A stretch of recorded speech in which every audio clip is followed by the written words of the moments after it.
Ghusl, taking a bath, something which we do every day. But if you think about it, it's a pretty important part of your religion, because if you are not ritually pure, you cannot perform some important religious deeds. And how much time and effort you put into learning the correct manner of ghusl, and how consciously and how well you perform the ghusl shows your concern for the way you stand before Allah. In this series, we will begin the discussion with the obligatory ghusl, which will be helpful to you when you are in a hurry or if there is not enough time to take a complete ghusl.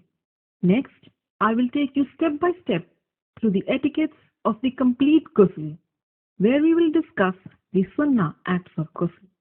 And finally, in the next video, we will answer some frequently asked questions about ghusl. Alhamdulillah, all the information and answers are taken from the writings and fatwa of the scholars. So let's begin. There are two kinds of ritual impurities, the minor impurity and the major impurity, which occurs as a result of janaba, haid, or nifas.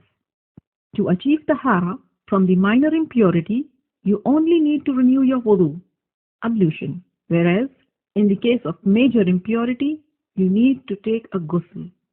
And ghusl can be taken in two ways. A complete ghusl with all the sunnahs of the Prophet, and a partial or a sufficient ghusl, which means only doing what is obligatory to free yourself from the ritual impurity. So what are these obligatory acts of ghusl?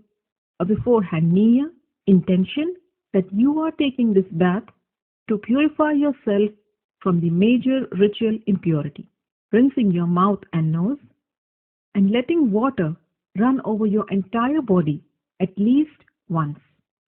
Make sure it reaches every part of it, even your scalp under the thick hair. If you manage to do this much, then you have purified yourself from the major ritual impurity.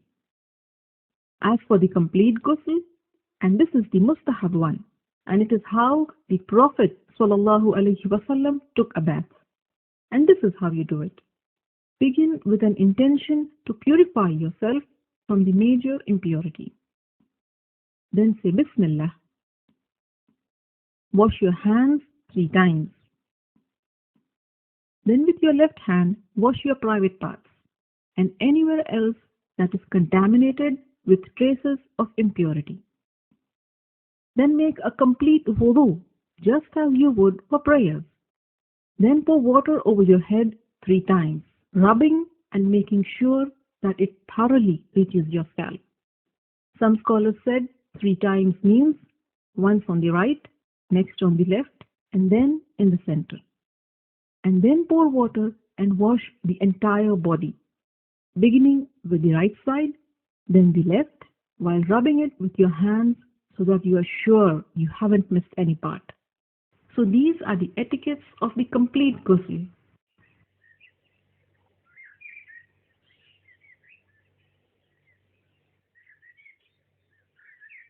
Ghusl essentially means letting water run over every part of your body. So if you are wearing a ring, you should move it. And if it is so tight that the water won't reach the skin underneath, then you have to remove it. Cosmetic items which form a barrier and prevent the water from reaching your skin must also be taken off. In a narration of Maymuna radiallahu ta'ala anha, it is mentioned that the Prophet sallallahu alayhi wasallam moved away from the spot where he had been taking ghusl, and then he washed his feet. Shaykh Ibn al-Uthaymeen rahimahullah explained that what is apparent from the various narrations is that the Prophet washed his feet after ghusl only when there was a need. Like if the floor is made of dirt, and if the feet are not washed, they will remain soiled. So you may want to wash your feet after ghusl if there is a need. Don't forget to share this how-to guide with your family and friends. By sharing this video, you are helping your friends and family in their deen.